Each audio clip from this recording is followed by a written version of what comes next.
this looks very perfect. Oh yeah, oh yes, it does. All is well that ends well. So let's hope it stays good. Yeah, yeah. So let's start from with all of these things that has happened. What do you think is the future of Nigeria in terms of telecommunications? And because obviously, if we had a network that is very, very strong, a lot of this would have been, avoided. But before we go there, let's start properly. Ladies and gentlemen, things are being done a little bit not the way we normally do it. Chief Dr. Dele Momodu is actually supposed to be a guest on my channel, but through wisdom, he has managed to now make me a guest, his guest on his own channel. But thank you so much, sir, for your humility. You've just shown me, demonstrated so much humility in being so patient with me for more than an hour trying to make this thing work. I am so, so impressed. Thank you very, very much. My pleasure. You see, when people want to honor you, you should also honor them in return. And that's from my mom. My mom did not go to school, but she had loads of wisdom. And I believe she passed some of it to me. I must give you respect. And that's only he gets respect, sir. You have smothered me with respect. I keep battling. I'm calling you sir. You're calling me sir. I'm trying to respect you. You're trying. For me, we are all equal before God. No, you have demonstrated that so much. And so, sir, let's go back to the question. What do you think is the future of Nigeria? And what do you think is the solution? How can we get to a point where it is in Nigeria like it is in elsewhere, where the signal is strong, it is easily accessible, and you don't have all of these problems? Well, let me start by thanking you for inviting me originally to your program, which I was looking forward to. But man proposes, God disposes. I believe that this is the way God wanted it. Maybe we will get a better viewership. Yeah. To answer your question specifically, I'm always happy when people ask about solutions and not people say, what is the problem of Nigeria? A child born today will instantly experience the problems of Nigeria. And if that child is not careful, the child will grow up to be 80 and still live with the same problem. I used to hear people like Wole Soyinka call their generation a wasted generation. But now I know my own generation has been wasted because I'm already 60. So I should be in the age of retirement. So what is the solution? I tried to contest election in the past, in 2011, to be president of Nigeria, but I was rejected by the people for various reasons. Whether out of their collective wisdom or collective stupidity, it happened. So I don't know what happened. So, but I believe I had some solution at the time. I wouldn't bother. I wouldn't leave my job. I love my job exceedingly. I wouldn't leave my job to go into politics if I was not frustrated and tired of lamenting like Jeremiah in the Bible. So the first thing that we need in Nigeria is a leader who truly believes in Nigeria, a completely detribalized Nigeria. And I have been privileged to know one in my lifetime. And I am willing, okay, to emulate and imbibe it from him. Chief Moshood Abiola was my boss. He became my mentor and my adopted father. And I can tell you that if you had an Abiola who believed in Nigeria, practically, some people talk about I am a detribalized. That's mouth is different from action. So the person must be ready from day one to demonstrate it. There is no part of Nigeria where you don't have greatness. There is none. You may not have equal preponderance of it, you understand? But an average Nigerian was born endowed with brilliance, with tenacity, with hard work. It's difficult to find a part of Nigeria where people are not ready to work hard. But you now need a Nigerian who does not care where you come from. That's number one. You now need a Nigerian who does not care whether you're a Muslim or you're a Christian. Fortunately for me, my grandparents were Muslims, my parents were Christians. So it tells you that I come from both backgrounds. So religion is none of my business. Religion is strictly between you and your God. Whatever you practice is not my business. And then you must have a leader who is not a vocational politician. There are people who live on politics. You must have a leader who does not live on politics. You must have a leader who has something to return to. When I lost election in 2011, I went back to Ovation. And I'm still in Ovation till today. So a lot of people think the problem of Nigeria is gargantuan. No, it starts from having faith in Nigeria. It does not matter what part of Nigeria you come from. I feel comfortable. Those who are ruining and destroying Nigeria in the country of 200 million, I can assure you at any given time, they are not up to 2,000 people. In fact, I doubt if there are more than 100 people. So what's the solution? What is really? That's the solution. The solution is that first, you must find a leader and rally behind that leader, because we have them, but they don't have the resources. You understand? You have good Nigerians, but who lack resources. There are many Nigerians who think and reason the way I do. Okay? That person must be business-minded, because leadership is not about politics. It's about managing people and resources. So what we have now in power are those who have never managed people and have never managed resources. If a man has not managed 1 million naira before, you now give him a 1 trillion naira economy to manage, he will not mental. He won't know what to do with it. It's like going away and you leave 1 billion with your house and you say, I'm traveling for the next 1 year, I won't be back. Whatever you like, please, you are now in control of this house. What is going to happen? What will happen instantly is that the man will head straight into your bedroom and say, yes, I'm the new master. He will go around and call his fellow houseboys, to come and enjoy that I'm the new master in this house. And they will eat up all the food in your kitchen. They will take your most expensive drinks, and they will wear your most expensive drinks to say, see me, I'm the new king on the block. So the problem is we have people, but we don't have followers who believe, who have that self-confidence. I said it when I was running, that the biggest problem in Nigeria and in Nigerians is the issue of self-doubt. Without everything, if you are looking for a Thomas, don't look too far. Don't go to Israel. Come to Nigeria. Everything without it. I said it, if possible, René Descartes, okay, the French philosopher, would have been in Nigeria, because he was the one who doubted everything to the extent that he doubted his own existence. We're like that. So Nigerians should stop doubting. If they say Dele Momodu say, oh, now Ovation, he thinks he won't run. So waiting to take run Ovation. What is his experience? The only experience I lack is that I don't have experience. I don't have experience. You understand? Of wasting. Yeah, I understand. You see, so sir, sorry.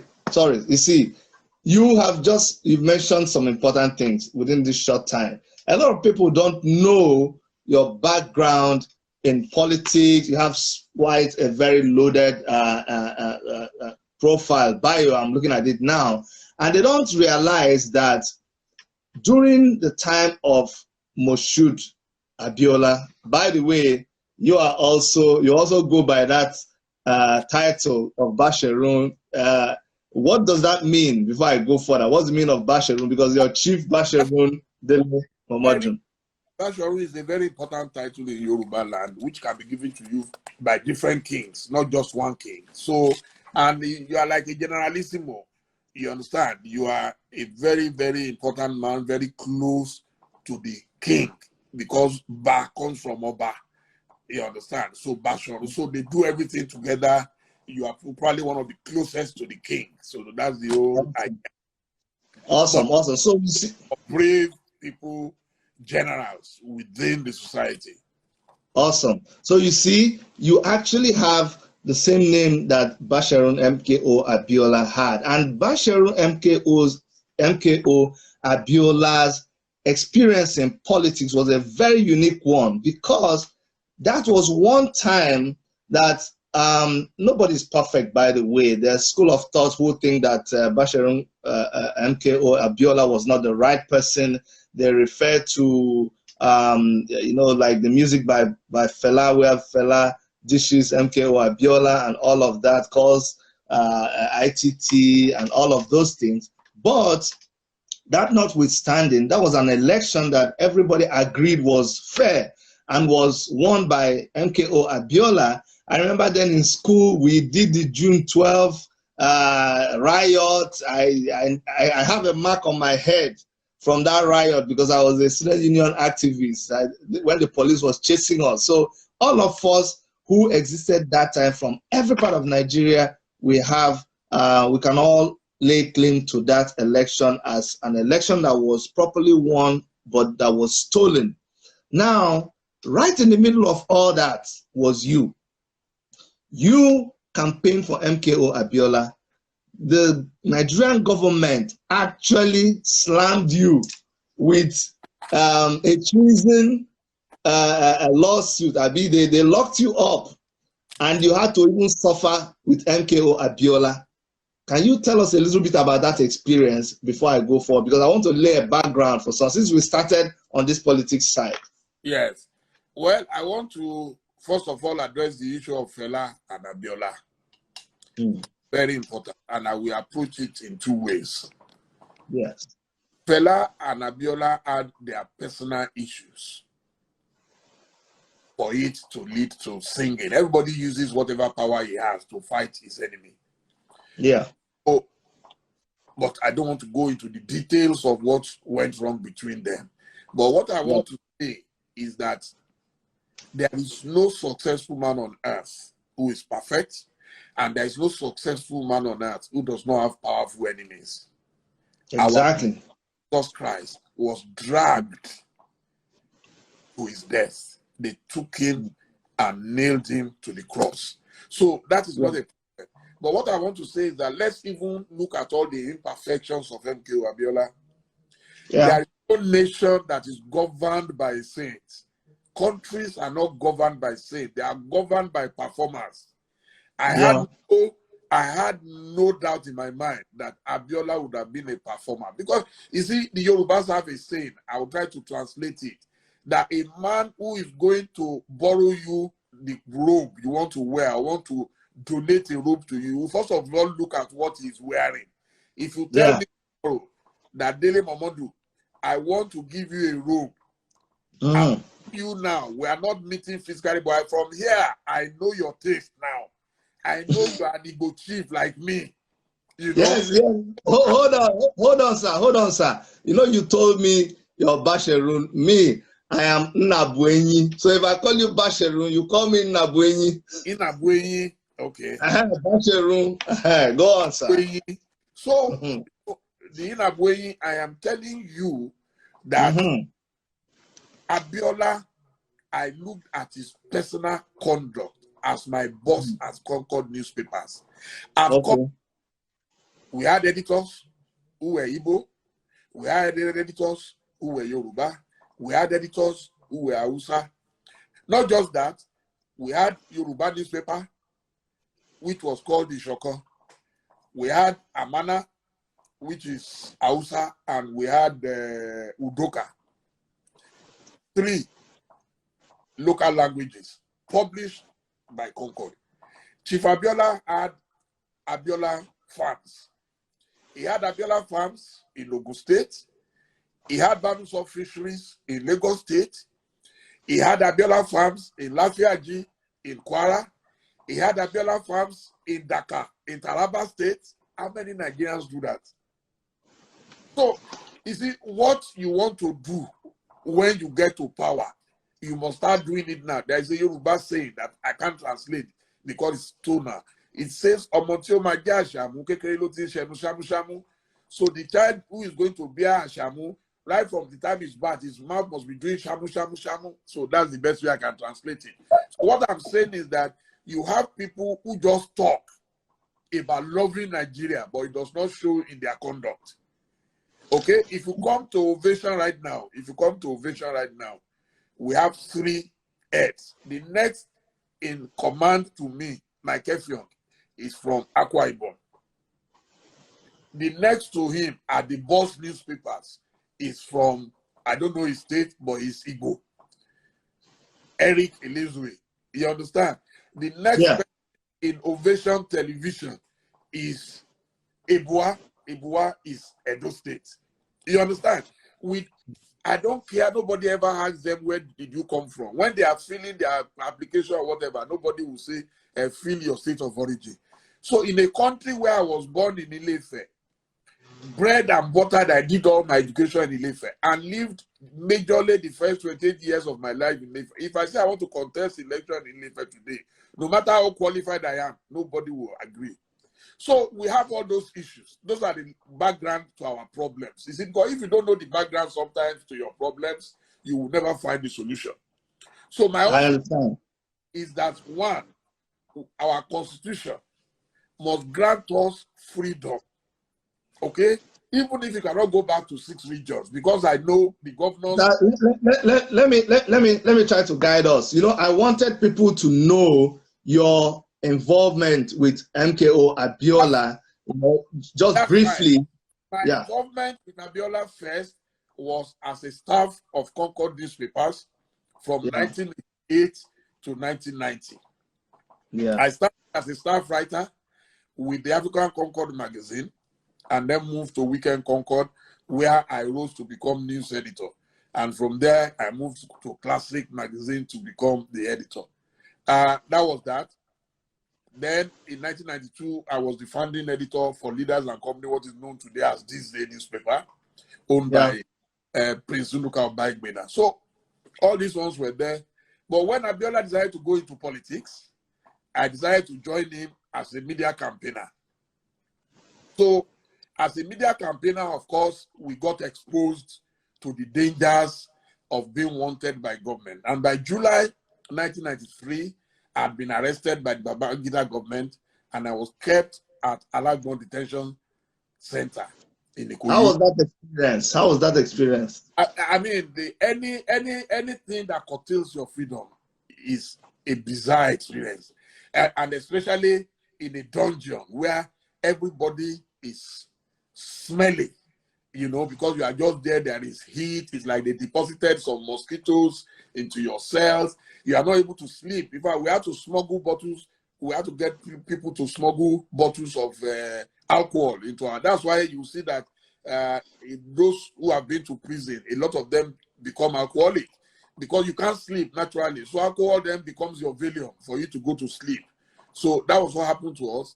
And then I left that. Then when Abacha came, they accused me of being one of the brains behind the pirate radio station, known initially as Radio Freedom, and later changed to Radio Kudirat after the assassination of Alhaji Kudirat Abiola.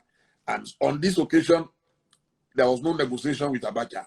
So I had to dialogue with my feet, and I disappeared into the bush, into Cotonou. Tell us that experience. Because now, if you say nobody's going to go and arrest you, so give us the secret. How did you escape from Nigeria? Well, I was coming from a trip to Abeokuta. I'm going to see Chief Olusegun Ochoba, who is my professional mentor in journalism. And I was on my way home. Then I met my wife. I saw her car on the way to our house. And I'm like, what are you doing there? She said she's been waiting and praying that I will not go straight home. Because 4 people came in the morning to warn her to tell me to disappear. Or Abacha will make me disappear by force. And from that point till today, I never went into my house again. I had to go and hide in a bunker like Saddam Hussein. I had to go and hide. This was July 22nd, 1995. So I plotted my exit. I never planned in my life to leave outside Nigeria. But fortunately, I had a multiple visa to England. So the first problem was, how do I manage to, I couldn't pass through the airport, of course. So I had to get people, 3 people accompanied me through the bush path, the smuggler's route into Cotonou. And when I crossed to the other side, I looked back at my country, I started crying. Oh my God, when am I going to come back? Oh my God, when will I get to where I'm going? What will I, so I had what in literature, that is what we call interior monologue. So I was just dialoguing with myself, soliloquizing, and, to cut a long story short anyway, I got to Ghana that evening. That's 25th July, 1995. That was my first time in Ghana. And I fell instantly in love with Ghana. I was able to link up with a few of my friends who were in Ghana. And from there, I plotted my flight to London, where my friends had contributed money and they made me feel welcome. And I had to squat with a friend, Bengalu lawyer. I lived in his house. Later, my wife and my first son, we had only one son at the time, managed to escape. But I didn't know anything about the radio as at that stage. So getting to Exile, I now showed interest in the radio, and I started running the Yoruba program because I have a first degree in Yoruba. So, Yes. so we were doing the Yoruba program, and I had a pseudonym, what is like a false name, and my name was Sali Wele Numboro Eneolorun Opa.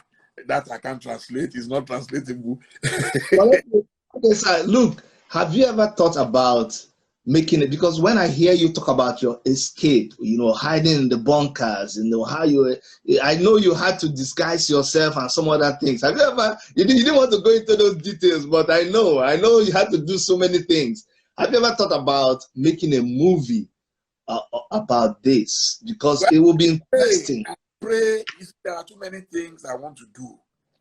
But Chief Abiola used to tell us something. It's sweeter in Yoruba. He said, "Akonle the foreman, then they call the Mary." That when they call you a foreman, it's just a big title. No man can do the job of foreman. So I have so much that I can do. I have so much that I want to do. The most important thing that I want is for my country to change for the better. No, I know. You see why it is important. It's enough. It's enough. No. I look forward to a time that you can do this. Do you know why? Because it is important, especially now that you're going into TV. We'll talk about Ovation TV later. But now that you're going into TV, like when Oprah Winfrey, you know what happened to Oprah is Oprah had programs, but when she got into TV, then she realized that, oh my goodness, there's so much. With your TV, there's so much content. You have so if you had this is one of the things. This is one of the things that you are going to use as content that will be very nice. And talking about your escape, I know that somebody like Mazi Nnamdi Kanu, when they came to kill him in his house, he had this kind of experience. He had to smuggle himself out. He had a broken rib and all of that. I didn't have a broken rib, but I can tell you that the experience is always very similar. Very similar. Exactly. I'm talking about Mazi Nnamdi Kanu now. You also had a pirate radio, as it were, where you used to, engage the government. Now, Mazi Nnamdi Kanu has Radio Biafra. But some of the things that he talks about, a lot of people have criticized him. I want to ask you now, as a Nigerian, put yourself in Nnamdi Kanu's shoes. And if you were to be that leader that you think that Nigeria needs, what would you say to the Igbo man or somebody from the East who looks at Lagos and says that Lagos has a seaport and the businessman in Onitsha has to come down to Lagos to clear his goods for so many years, and Port Harcourt is there, the port is not activated. Calabar is there, Calabar port is not activated. Onitsha is there, there is no dredging of the River Niger. What would you do as if you were to be a leader in Nigeria? And what would you say concerning that kind of treatment? Trust me, I told you at the beginning of this interview, there is no Nigerian who does not know the problem of Nigeria, including the leaders who are there now. But they lack the will and the foresight and the vision to solve it. You think so? I think they know. They have. I've told you, if you deal with people on the basis of who comes from where, who worships where, You can't think straight. I don't care. If you like go to church, don't go to church. If you like worship Shokono or God of smallpox or God of thunder, it's your business. I am telling you that there is no way I will be the president of Nigeria and Nnamdi Kanu will say he wants to break away, because I'll bring everybody closer. Even when they arrested him, I was one of those few people who stood up and wrote that, why are you turning this man into a martyr? Because all over the world, and again, don't forget that these people, a lot of them don't read. They've never read any history. Okay? Don't forget that the history of the world is replete with stories of martyrdom. How did Jesus become a martyr? Why do we all shout Jesus today? Because the man made a sacrifice. The biggest thing a leader must do is sacrifice. Why was Mandela the world's greatest statesman? Because he sacrificed 27 years of his life. And he came out, he was not bitter. If Mandela was a Nigerian, he would have killed all his enemies. The first assignment would be to kill all his enemies when he came out of prison. A lot of people abuse me today because they don't know where I'm coming from. My background is, if you look here, all you see behind me are books. I have Mandela, all of them here. And yeah, so enough to read. You must imbibe what you read.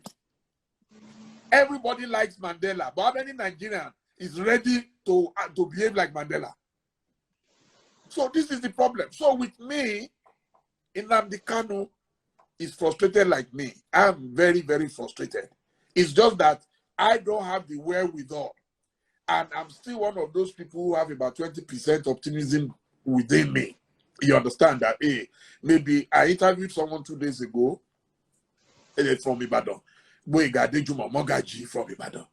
And for the first time, I was interviewing someone who 99% persuaded me that Nigeria must break up. It has never happened. It is that bad now. Because just a few days ago, you cannot imagine how crazy I felt. That how can anybody at this time and age carry $2 billion and say you are doing a rail line from Kano to Niger Republic when we don't have a road for Ibadan? Oh. So these are the issues. I am telling you that Kano is not a madman. He knows he cannot achieve Biafra without a fight. And he knows people will die. But it has reached a stage where when people get frustrated, they don't care any longer. That is the situation we have found ourselves in.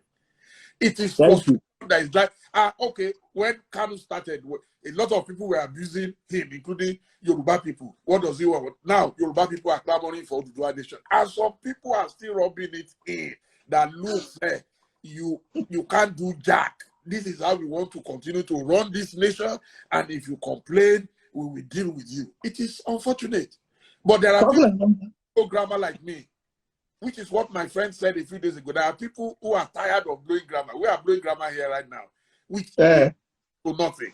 It's all gas and no substance. But there are people like you and I who does not talk. They don't talk. But when the effect. It's okay. We know.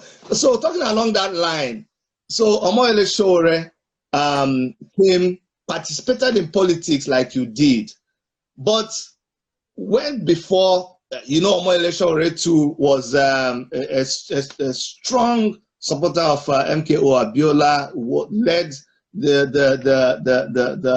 battle. The June 12th, was on the front line, was at the barricade, and all of that. Contested election for presidency like you did, own Sahara Reporters, a publisher like you. So what I'm trying to say is, somebody who thinks like you, he comes back and he says, look, this election thing, I don't try, I'm in no war. So he calls for revolution now, and the government says, you're very silly, you're stupid. They slam him in jail and they lock him up. And even right now, looking at Nigerians, against this background of what Omoyele Sowore is suffering in the hands of the government and the way they dismiss the thing that he's saying, what do you think Nigerians should be doing? Should we really embrace this protest thing and agitating and speaking up, or should we just calm down and wait for when the government fixes the country? I am one of those who believe that there are many roads to heaven. just like there are many roads to Kano. You can decide to go via Benin City. You can decide to go via Ilori. You can decide to go via Ado-Ekiti. You understand? So the issue of resolving crisis in the nation is like that. So there are those who feel that the easiest way to it is to dialogue. There are those who believe that no, dialogue will not do it. Let us demonstrate and protest. And there are those who believe that it must be violent. But I am telling you, I have participated in two. I've participated in dialogue. I've written thousands of articles in my life as a journalist. It has not worked. It hasn't changed anything.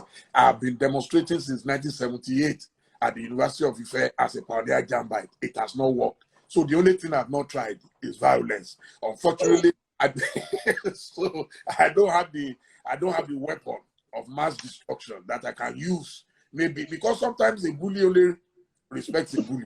It happens everywhere in the world. So if you had weapons of mass destruction, you know what to do. Oh, it's possible. Maybe if I was in the army and I'm not a writer, I think the mistake is that I mistook a pen for a gun. They say the pen is mightier than the gun. That was in the olden days, in antiquity, not now. So you need AK-47, you get your Kalashnikov ready, and then you can, if you, even the police can take off. You understand? So, but unfortunately, I'm still busy writing. As you are talking, I'm writing in Abueyi, in Nigeria today. So, but let's continue, to just make ourselves happy. Okay? We can make ourselves happy and call ourselves any name. But the truth is that those who are controlling Nigeria are controlling it by coercion, by the use of force. And that's because access to weapons of mass destruction. Unfortunately, I'm too old to do that now. Some people say that, Shore, you're calling for revolution. You're announcing revolution. That's you're doing 3 people, 4 people. But me, I believe, and I want you to also help me agree or disagree, that a revolution is not announced. A revolution is not advertised. That a revolution happens when the cup has filled up. It's just one small thing that tips it over. So the call for agitation, I think you've already even answered the question because you said there are so many ways to approach the solution to. Let me tell you something, sir, about Showore. Showore still spoke to me this morning, just for the record. We talk from time to time. He knows that my attitude to the issue of Nigeria is not too different from that of Chief Moshood Abiola. A lot of people think that to be a radical, you have to be a poor man. No, a radical is someone who has something to lose. Showore has a lot to lose. Showore is not a poor man. If Showore was a student union leader, I will not talk to him because I know there is a limit to how far he can go. Just 1 year he will run. You understand? But when you run a business successfully, you run a multi-million-dollar investment, you have another passport that you can use to travel globally, and you still come back to Nigeria. That's when you know someone who truly loves his country. If you ask me, I will tell you, based on my experience, Showore will not win an election in Nigeria. The way Nigeria is presently configured, none of us can win that election. Because Nigeria is a mafia nation, controlled by about 10 people, and most of them are army generals. And that is why since 1999, only one man has been president for 1 term only, who was not a general or who was not related to a general. Go and check it. Since 1999, only one person, Goodluck Jonathan. All the other people, Obasanjo was a retired general, Yaradua was brother of a retired general, Muhammadu Buhari is a retired general. That's it. So people are still under the grip. And that's why the differences between Buhari and Babangida is still have to go to Mina to go and see Babangida. He still have to go to Absalami Abubakar. He still have to come to Abeokuta to come and see. Sorry, just something, a side thing. You're talking about General Buhari. Which one are we talking about, sir? The present one or the... No, there is only one General Buhari. I don't believe there's a story that we have. What's the name they call him now? There's a name that Kanu called him. No, I think they were just trying to mess him up. No, I've met him. I started meeting him, I think, since 2010, because I competed against him and Jonathan at that time. So we met. If I met him one night in his house, I used to attack him a lot. And one day, my friend, Senator Larry Tejosho, saw me at the Hilton and said, Dele, why are you always attacking my daddy? You know, he's very close to the General. So, and he now called General and said, Dele is in town. So General said they should bring me. So I went there that night. So he asked me, what has he done to me? I said, nothing. I actually like him. He said, if you meet him, Buhari is a very likable person. He's nice. But the thing is, sometimes you wonder what drives him. You wonder what they tell him. You wonder what he hears. You wonder, you know, because one-on-one, I cannot believe that the man can even hurt a fly. So I wish sociologists and psychologists can work on the theory and tell, okay, someone told us Jibril, yes, that's what they used to call him, Jibril. I don't know anything about that. They said he's from Sudan. Now some people are saying he's from the Niger Republic. That's why he wants a rail line to go to. So I don't know. I don't get involved in all those things. Okay, let's leave that one aside. Sir, let's talk about Ovation magazine. You know, when you're talking about before someone can actually lead a nation like Nigeria, they need to have shown. I mean, show me what you have done. Like the proverb, the Yoruba proverb that you told us. We need to be able to. We can see where you're going from how you have started. The one that you are seeing, you ran successfully so many businesses, but the one that stood out very clearly to all of us, including me, I remember I fought physically. This one is not like fighting, literal fight. I fought physically over my Ovation magazine. Blood fight, like blood was coming out in school because somebody stole my Ovation magazine. It's not something that you joke with. I mean, it's not a joke. You don't take my Ovation magazine that I bought with my money. You can understand it. It was like a cult even. So that was your creation, and that was very successful. And it was something that we are all very proud of. And if by mistake they were taking pictures of people in an occasion and you showed up, it's not that because you never reached to be in the, but that you showed up, because when the Ovation cameraman is there, you just by chance just stand in the picture. So if you ever showed up in the picture, you framed that page of Ovation magazine because that was a level that you reached in life. So you did that successfully, and now you are venturing into television.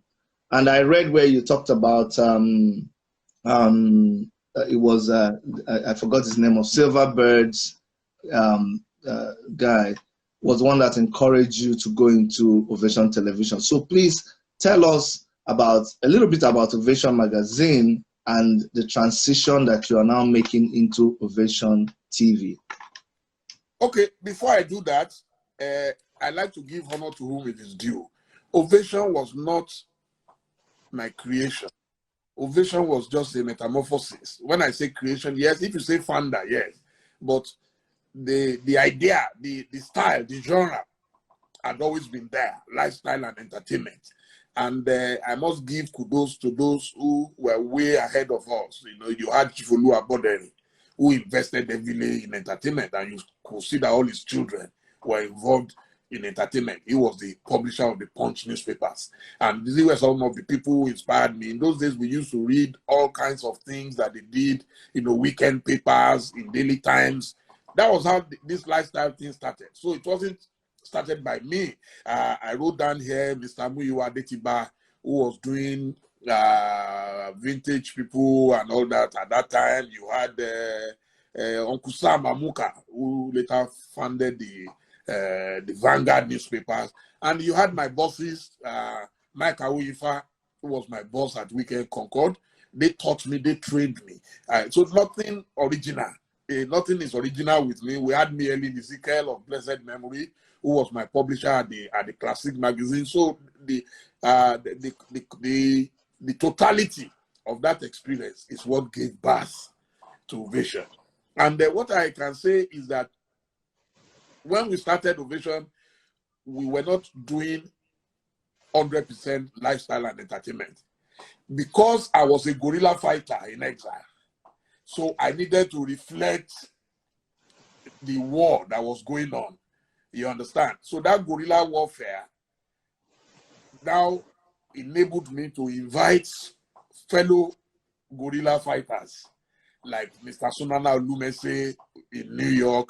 We had Onuka Badnoyojo in New York, who later died, in Nigeria, So they joined us. We had Ike Okonta, who was an Ogoni Rice fighter with Toronto Douglas. And, Ike wrote our first cover story, fantastic writer. You can imagine a poet, and you just let him loose into the most expensive shop where he could not buy a pin.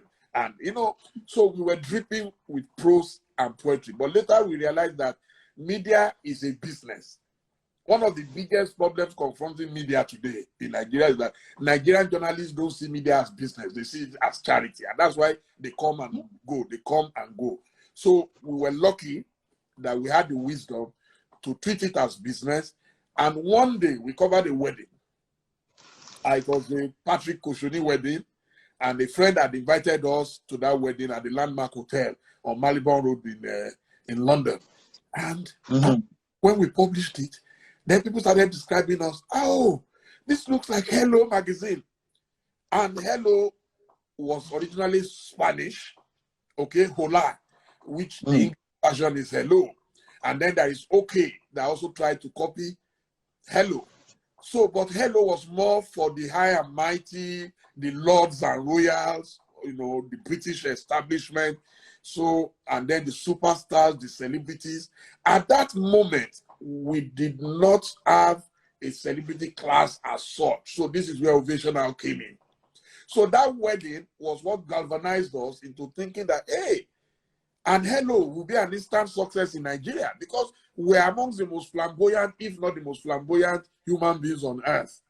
I know. It's the only country where you can have a man host 5,000 people, give them free food, free champagne. It will never happen anywhere. I don't think they drink as much champagne in France as they drink in Nigeria. So that was what now gave birth to Ovation. And then we decided our mission was that, look, enough of bad stories about us.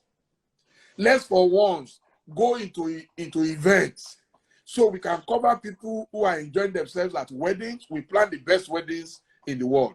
Go and see people doing their birthday parties. Then our funerals, you don't know whether people are mourning or they are celebrating. And that's why we call it a celebration. Elsewhere, people mourn the dead. If you see your friend crying, I've just lost my father. He's not crying because his father died. He's crying because of the money he will spend to bury him. you understand? So I understand all these things. So when somebody dies, you see people crying. It's because of what they are going to spend. So Ovation cashed in on that. Then to now build a reservoir of our own celebrities. So we started with Mohammed Al-Fayed in London, who was from, but not a black person, but at least technically an African. We now say other billionaires. And then brought in the Folawiyos, the Abiolas, and that was how we got to the Fernandezes, the Aria Cordes, the Maiderides, So Ovation did that very well. And then again, how do we sustain this business? You can't just be writing stories. If you sell 1 million copies of a magazine, you cannot break even because of the many variables. So, but God then gave us the wisdom again that, okay, what we are doing is not different from what King Sunny Ade is doing. What we are doing is not different from what Chief Ebenezer Obey is doing. It's not different from Shina Peters or King Wasiu Ayinde. So they pay all these people to come and perform at their weddings, at their birthdays, at their funerals. Someone mentioned Terry Wire, true. So we then decided that as you are planning your budget for your wedding, you must include Ovation. Because you are going to buy 20 cartons of champagne, it will finish that day. You are going to call Astoria or Pepe Consort, the food will finish that day. You are going to call Saito or call Laredo for small chops, the food will finish. You are going to call Alibaba or call Bengade Yika or call TA or call any of the big guys, to MC that day, patapata 4 hours, 5 hours, they will go back home. But the only thing that will remain is the copy of Ovation, and it's there for life. Nobody is going to sell Guguru and Granite with Ovation. It's too beautiful for anybody to throw away. So that was how we started forcing people that you must pay.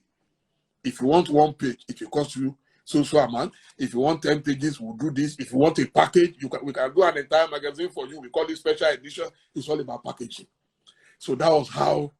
But a lot of people again couldn't understand what we were doing. That is business. So any story they see, they say, oh, you are promoting criminals. But the same criminal will come to your own shop to come and buy Panadol. You won't ask for year clearance. You will sell it to him. He will go to the market, he will buy tomato. But you expect the journalist to be the Lamb of God who takes away the sins of the earth. So that is the dilemma. And that has been our contribution to Nigeria. And as I said, Ovation has united Nigeria. Ovation has caused a revolution in the entertainment industry. Imagine the number of DJs that are working today on Saturday at different events nationwide. Imagine the number of musicians who are singing all over Nigeria and beyond today. Imagine the food sellers. Imagine the beverage suppliers. Imagine the event centers. So Ovation has really exploded that business. And if government was interested, they would have approached us with that experience that, hey, how can we expand this thing everywhere? What can we do? When we have a government. When we have government. Instead of looking for where cows will ranch and drink water, we would have invested in real human beings instead of cows. And so how did you get to TV? So why TV now? The idea for TV again was not original to me. I flew one day from Abuja and I met Senator Demore Bruce. He was not yet a senator then. I think he was Director General of NTA. So when we came down, he said, Bob D, you know, I read your magazine all the time. I think this will do well on television. And I'm like, hey, I never thought of it. He said, think about it. Let's talk. And that was how I started planning. You see, but like they say, money says, if it is not at home, make no plans in its absence. So how do I raise the money? And I'm one person, I'm not a typical businessman who has the courage. You need guts to go and borrow money. If there is something I'm afraid of, there is my risk is limited. So the kind of money that I needed to start it, I would need millions of dollars, and it will mean going to a venture capitalist or to a bank or something. I said, no, I'm going to grow this thing organically, you know, like Baba Ijebu, you know, and then if I travel to South Africa, the money as you spend on shoes and bags and things like that, I will try and cut it into two. I'll go and buy cameras. That was how I started. Like I've been on it now for about 7, almost 10 years, you know. Wow. Yeah. Then 5 years ago, then we started experimenting. We were doing what we call syndication. So we will give 1 hour to AIT, give 1 hour to Galaxy, give 1 hour to MITV. I'll call my friend Kwame and say, Kwame, please let me put 1 hour on your channel. And that was how I went. In fact, I went to the man who started it all, Uncle Ben Bruce, and I say, hey, my brother, please, let's have it on Silverbird. And so that was how we spread it. But after some time, the operatives of those organizations didn't understand the value, and they did not appreciate the fact that I was spending a lot of money to provide content for them. They rather spend money to go and buy a novella in Mexico. They go and buy a movie. They go and buy, but they are not ready to pay for my own content. And I said, no, I don't need money. But don't charge me to put my content. So let's make it a 50-50 thing between us. So whereby I produce the content, you provide the platform. They refused. So one by one, they started rejecting us. And I must say special thanks to Ben Television in London, Alistair Shiode. It was the only person, and I think it's the only person right now who is still fully carrying our content without asking us for a dime. Every other person thought Dele Momodu was making money. They didn't know it cost an arm and a leg to produce content. So that was how I left them one by one. But as fair to have it, Instagram then came. This life, God is wonderful. Instagram came. Initially, Instagram will allow us to post 1 minute.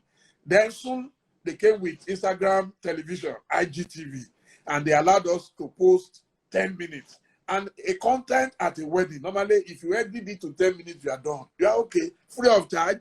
So, and then people are seeing it globally. Look at us now. This is like I'm in Channel TV or AIT or anywhere or CNN. You are in Canada, you are in Toronto. Yes. Having me from Toronto. So that's what technology has done. I knew that God, anything that is mine, God has a way of handling it. It will just happen like that. Imagine if I had killed myself to go and invest in a big warehouse, big studio, big everything. Today, I will be in debt and I will be in pain. That's right. Now, our TV then came in Abuja. Our TV came and said, we have something that looks like DSTV. We were talking to DSTV. I don't know if in the future it will happen, but if it doesn't happen, we will manage what we have. That's the thing my mom, my literate mom taught me. If you don't get what you like, manage what you get. So our TV came and they said, we have our own decoder and dish. If you connect it, maximum 35K plus installation, maybe 40K, no subscription, no nothing. We can put Ovation TV on it. That's how we launched it last week. We're doing fine. We're going to go to now. I'll go to all my friends now. I must have maybe 3,000-4,000 friends I can approach and say, look, if you are truly my friend, you should be able to invest 40 to 50K in my life. I've never asked you for a kobo. So that's how we hope to grow it. And when people see the content we have right now, 2 days ago, one of my guys was telling me that the content we have on ground right now, we can survive the next 2-3 years. Wow. Yes. And we've covered the whole gamut of it. That's good. Whether it's events or it's fashion. We have Adebayo Jones supplying us content. We have African Fashion Week, you know, Princess Roke Ademili. We have all of them supply high-level fashion. There are other things. They are still very secret for now. But we're very excited. We're very, very excited about what God is doing.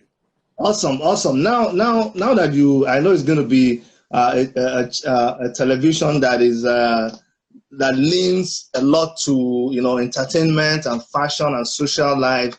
So let's talk about entertainment. And I want you on this channel to help us clear a few things. When we listen to the music of Davido says, Dele Momodu, Sinachi, and there's 1,001 stories out there about that particular line of that song. What's your relationship with Davido? Oh, Davido is a son to me. I'm very close to his family. I knew his mom personally, and I used to call her my sister because she was from Edo State. And her dad is one of the people I respect so much. Unknown to me, he and my cousin, Sophia, I don't know how they met. I don't know when they met, but there is a baby between them. And in Yoruba land, the belief is that a woman who has a baby for you is no longer your girlfriend. It's not a question of being concubine. It's your wife. That is how we treat it. And don't forget that Davido was very young when this thing happened. So he was just coming up. There was a lot of pressure on him. So things happened between us, but we reconciled. And today he calls me Babami, and and if he feels like talking to me, he calls me 5 a.m. anytime. I will answer. And and he has grown up to be an extremely, extremely responsible father. I'm so proud of him. He's an extremely, he does not joke. In fact, I always tell him, I don't care if you and Sophia don't talk, but as long as you have a good relationship with your first, and that's his first child. Imade is his first child. He lost all his children. I think he has about 3 now. He lost his children to death, and that makes me happy. And I am so proud of the man he has become. And I'm proud of the fact that despite the problems, he came to surprise us at Ovation Carol a few years ago and apologized publicly to me. I will never forget that day. We embraced, we took pictures and everything, and that has been our relationship. he is lucky to have a good father in Dr. Adeleke, who is a perfect gentleman. Dr. Adeleke is a perfect gentleman. That thing was going to cause serious friction between us, and it's someone I've always respected. We have a lot of mutual friends, and I know him to be a gentleman, very hardworking, very successful Nigerian. But today, we are a family. Okay, thank you so much for clearing that. I think we have a few seconds to the end of this session. I know you're very busy. I don't know if you want us to continue and round it up when this goes off, or you want us to stop here. To go off. From my end, I can record for 4 hours. I think God has been kind. Okay, awesome. Okay, sorry. My people are telling me that, okay, it's not fun. Okay, wow. Awesome. Thank you so much, guys. Thank you so much. Wow, I didn't even, you see, that is really, so, wow. Okay, so let us go on. Looking at the entertainment industry, a lot of people, and I see you give, that's one thing that I've come to cherish about you. You give people, and I'm not saying this, I want to say this properly, not because I'm speaking to you right now. I always thought that you are the kind of person who gives people a chance. You just give people room to be themselves, but it never sank in very well until I casually just told someone I would like to interview you. And the next thing, you were talking to me and you were agreeing to the interview. And from the time you made contact with me until this moment, you have been nothing but respectful, humble, and I don't know how you do it. It's something that I am just soaking in, even as a business person. So I saw you interview Bobrisky and so many other people. I wanted to speak to our young people who are in entertainment, who are doing so many things out there on Instagram, on Facebook, on social media, trying to blow, and the way they run their life. I want you to just zoom in and advise them, because some of them, the way they are going about it, they are like a train without brake. No break, no jam. Well, again, it's not original to me. If you ever, nobody could be luckier than me. I give thanks to the luck I've enjoyed. Imagine that at the age of 22, I was already teaching A-levels at the College of Arts and Science. In 1982, I was 22, I was teaching A-levels. Some of my students were even older than me. And I used to answer sir to my students. It got so bad, the school had to summon me one day that they heard that the way I talk to students, how can I be saying sir to a student? And I said, that's the way my mother brought me up. My mother was a stark illiterate, but she was very wise. And it does not remove anything from you to be humble, to treat people with respect. If you want people to respect you, you too must respect them. And that is what we have lost. In the last few days, I've been under fire on social media with some young people said I'm not supporting who they are supporting just because of Big Brother Nigeria. Can you believe it? That I picked who I want to support. That's my crime. I've never commented on who they are supporting. And they, instead of continue to promote the people they are supporting on their own platform, they are coming to mine to come and abuse me. Because so bad, my wife called me yesterday. She said, what's all this nonsense? They are abusing you. I said, madam, have you forgotten that Fela, and I'm happy that you referred to that Fela thing at the beginning of this, that Fela sang international teachings against Abiola. Did this stop Abiola from winning an election in Nigeria? No. Continue to do what you are doing. Once I am convinced that I'm doing the right thing, there is nothing. Let everybody go against what I am doing. I won't blink an eye. That's who I am. So I've been fortunate. Look, after I finished teaching A-levels while on national service, I started working at 23 as a private secretary to the then Deputy Governor of Ondo State, Chief Akamo Burewo, at 23. Can you imagine when Ondo State was a combination of Ondo and Ekiti? So imagine the kind of wisdom. And this was a man who was a great, if you are looking for a Christian, a good Christian. He was a good man. If I come up with a woman. He, his wife, his family, I was watching them everywhere I walked. While others may be looking for money from them, I was looking for wisdom. I said the same thing to Chief Mrs. Abiola last week. I said, you know, when a lot of people were following Abiola, people were interested in his money. I was interested in his wisdom. And that's why today, a lot of things that I do, people tell me I sound like Abiola. Oh, I'm looking for my bottle of, if you look at the perfume I'm still using till today, that's Abiola. Aramis. Hey, I know. I use Aramis. I'm an old-fashioned man. I'm still using Aramis till today. My antiperspirant, if you look at it, is still Aramis. That's what Abiola was. I didn't know you were going to ask this question. So people don't know the meaning of loyalty. Loyalty is not when you tell someone I am loyal. It is when you imbibe their spirit and their culture.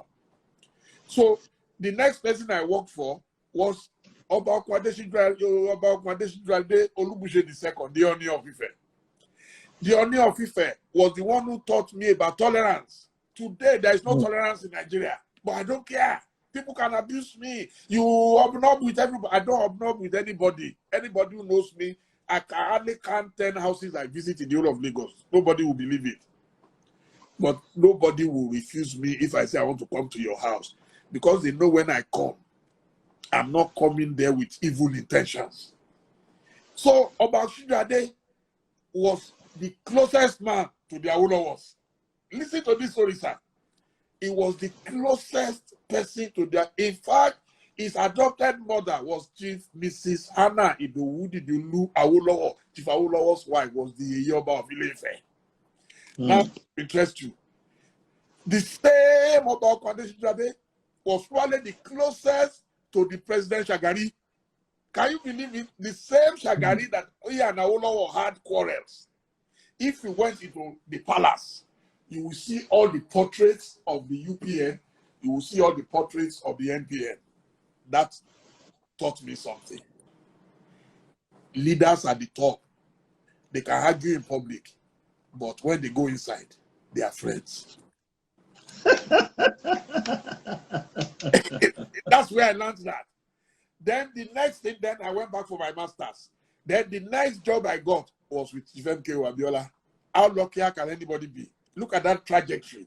So I know. And I realized that if you abuse the man, anytime they abuse him, he will tell them, leave them.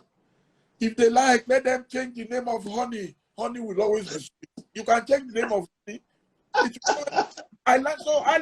So it's not that I came to this world with wisdom. It's because I was fortunate to meet people who had wisdom and I was able to connect to them. The ideas resonated with me. And so what? Yeah. Yeah. So our young people, yeah. What? People don't blame them. Some of them don't have such opportunities today. They don't have mentors.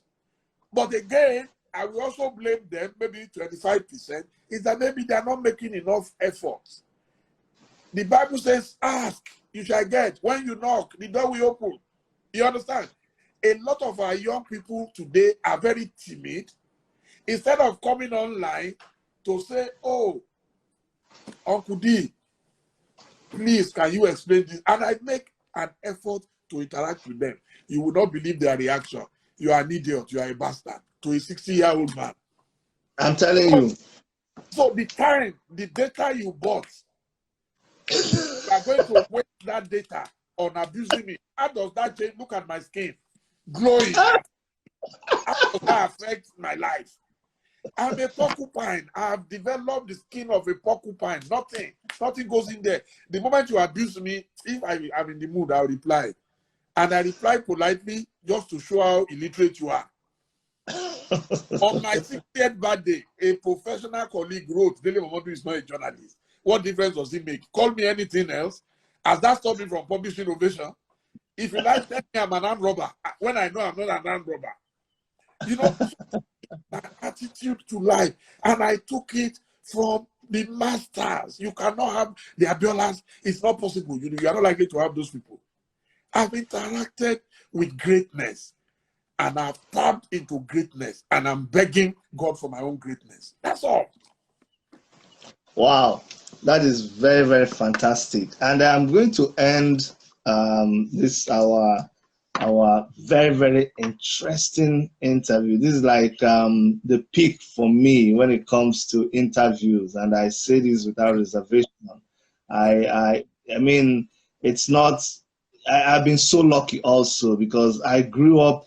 Look, who knew that someday I'll be interviewing Dele Momodu of Ovation magazine when Ovation was like something that you treasured. It was like I didn't even know that I will be talking with the publisher of Ovation, but it has happened. And thank you for advising our young people. You said they have not been very lucky. I agree with you. And you also said that they should ask. And when they ask, they should receive. And I know you're somebody who does not like you have said, you don't want to dwell so much on the things that are not working or the things that the government is not doing. But in a situation like we have in Nigeria, where these young people have been dealt the wrong card, a lot of them actually ask from the government that should give, and they are not getting the kind of answers and response that they are getting by way of like support. You know what I'm talking about. You've already discussed it.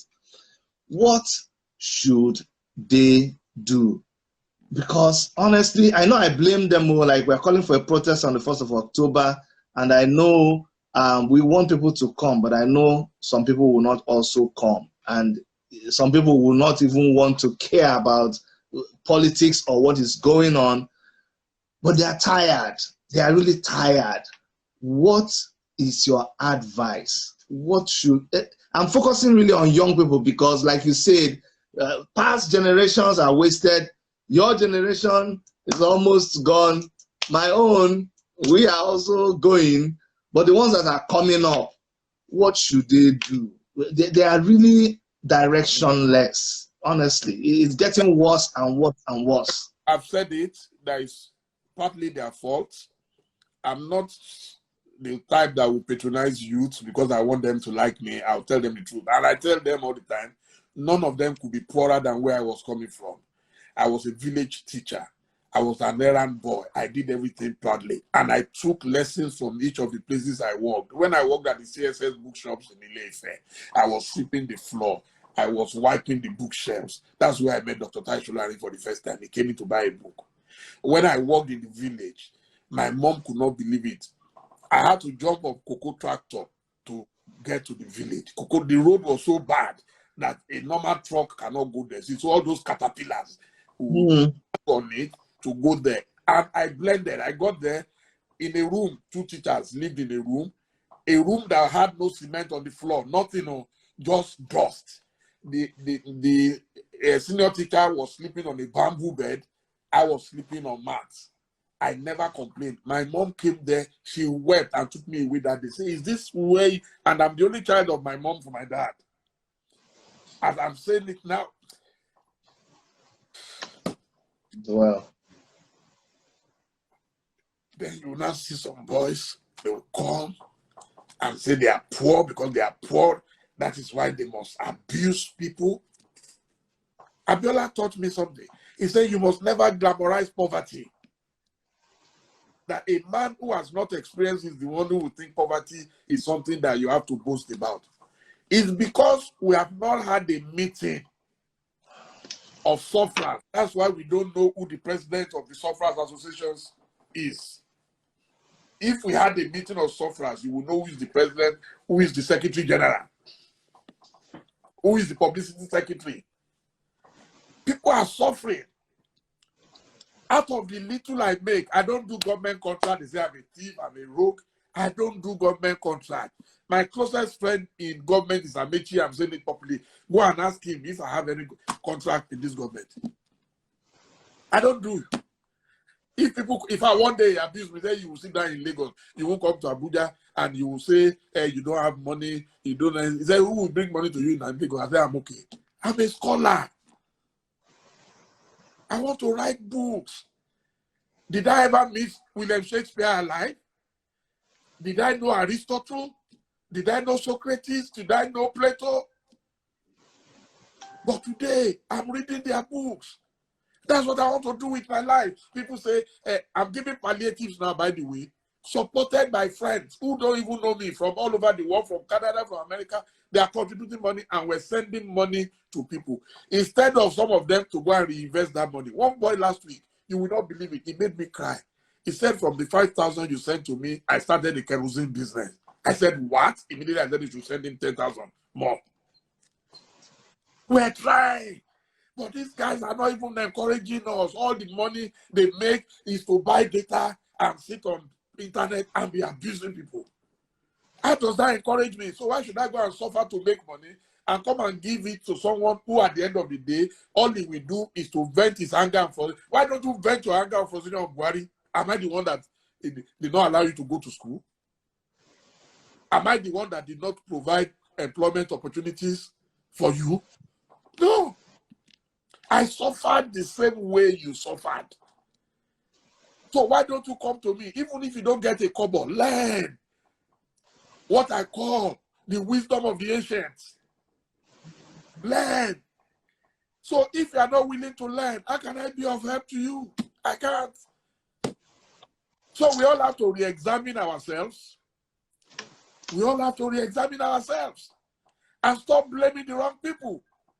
The venom they wage against people like me, let them wage it against government and see if the wall of Jericho will not collapse. That's right.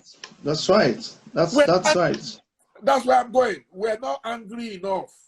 The day we are angry, I'm even afraid that they will be angry against the wrong people. They will not be angry against their oppressors.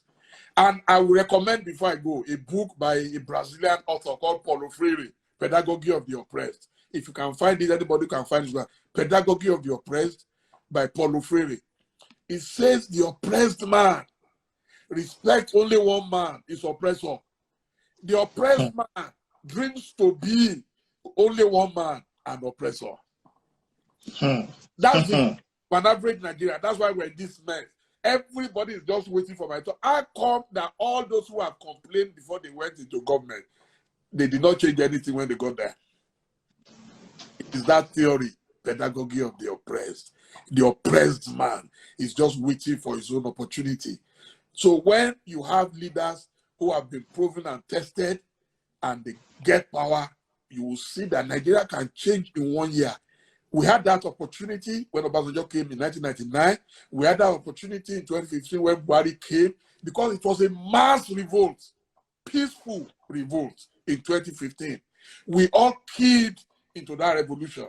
And I imagine if Baba came that day and he gave everybody in Nigeria a level playing field, we would not be in this mess. But despite our complaints, despite our admonition, I told him when I met him in 2015, I had a one-on-one meeting with me, him, and God in one room, nobody else. I told him, I said, for 4 years, I appointed myself special advisor to Jonathan, free of charge, by writing and advising him, telling him what his advisors will not tell him. Even Buhari asked me to autograph it. I compiled, I gave it to him, I signed. I said, I'm going to do the same for you. What will I hear? They say, Dele is looking for ministerial appointment. Me, minister to become what?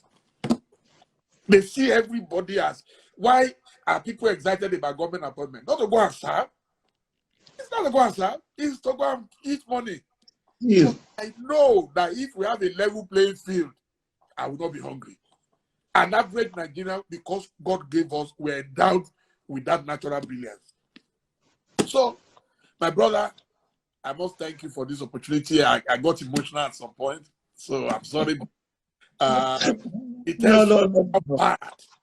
No. You know, when you listen, because there is no hope if we continue like this. Because we are not even making an effort to change Nigeria. You can't change Nigeria on the internet. We used to face bullets on the road.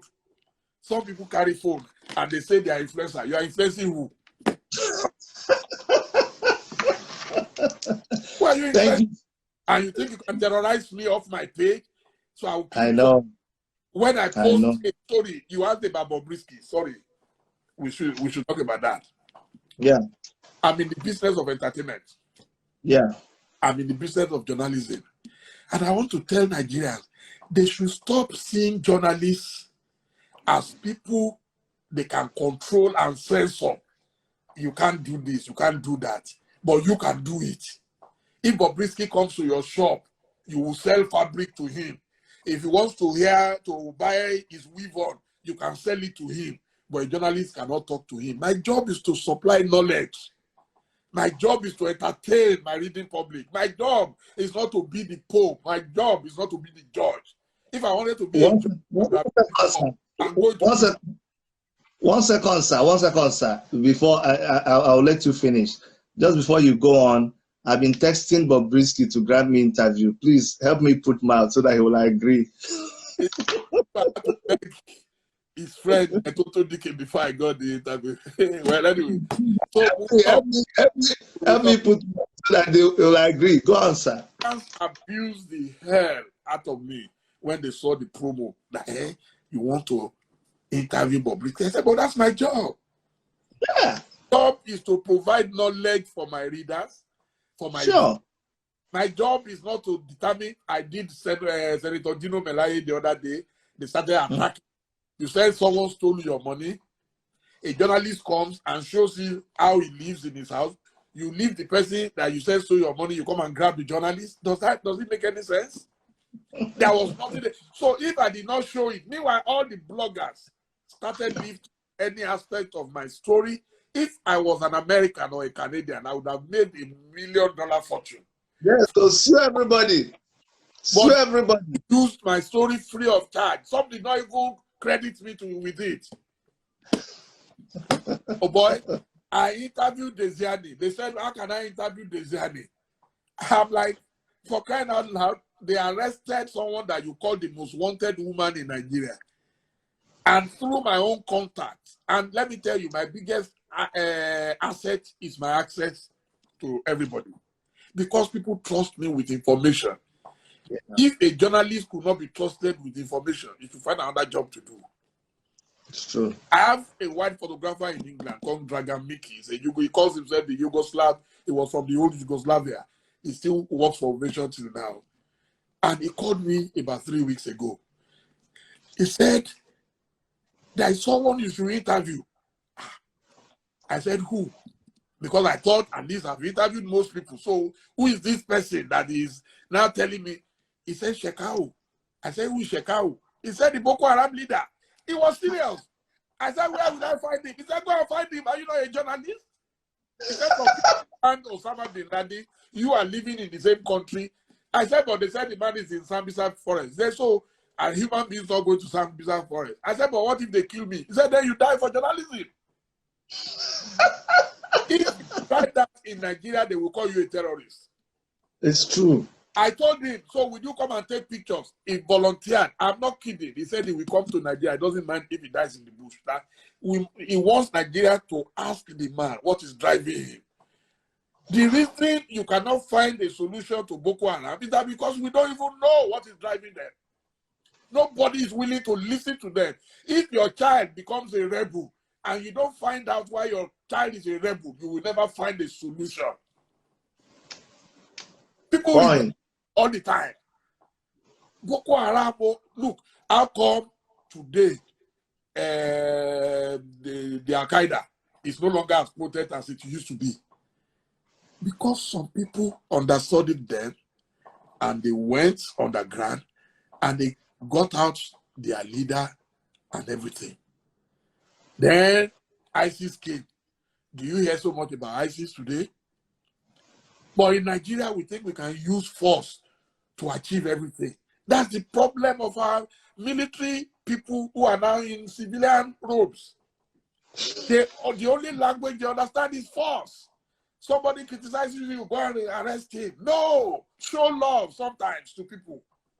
We told Baba when he came, I wrote it. What you need to do, all this EFCC gra, relax. After what happened to Maguna, do you hear all those gra again? We told them from day one that the easiest way, now that you are new, don't start with a war. Start on the note of peace. First, do your due diligence. Check that every minister, every governor, and it does not matter if they are members of your party or not. Let them go and do secret investigation about them. Know how much they have, know how much they stole, know where they are hiding the money. When you do that, then you call them in one by one. No rich man wants to go to jail. They are chicken, they are bloody cowards. Those people. Just tell them and say, I know that you have 2 billion in your account. We're not wicked. We know that you will need some money to survive the rest of your life if God does not take you away soon. Please bring 2/3 or 3/4 of it. We'll let you go and enjoy. And sin no more. If you sin again and we catch you, this time there will be no. Just imagine how much money would have accumulated to Nigeria. Then they started the gra-gra.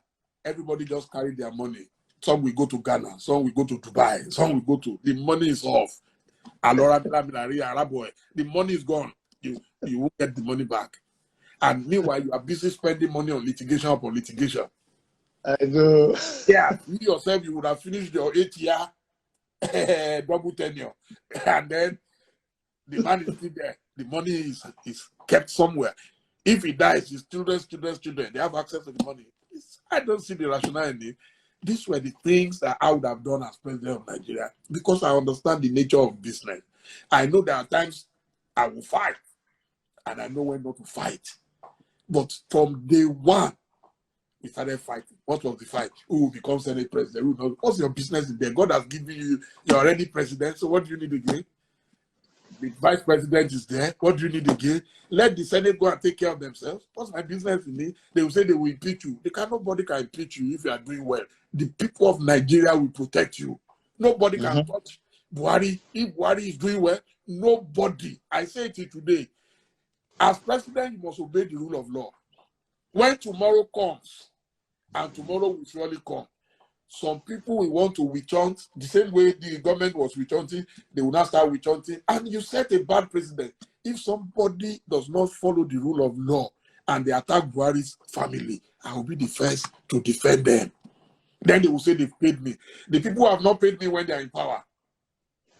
When they are no longer in power and I'm defending their rights, some people will say they have paid you. That is what is missing in Nigeria. There is no rule of law. There is no justice. It's just kangarooism. Soldier come, soldier go, like fella said. It's a big problem. There is too much tension. There is no nation that can make progress in an atmosphere of perpetual trouble. Nigeria is the only place where tomorrow you will just hear one bad news. Why are we not tired of bad news? Anyway. Thank you so much, sir. I wish we would continue for the next 4 hours because there's never a dull moment, but I enjoyed it. We have been able we didn't know it will even turn out this way. I want to thank you. Thank you so much. I appreciate it. Thank you very much. God bless you. We're top notch. Thank you, sir. Thank you. God bless you, sir. And my regards to your family. Thank you. Thank you so much. Bye. God bless you. Thank you.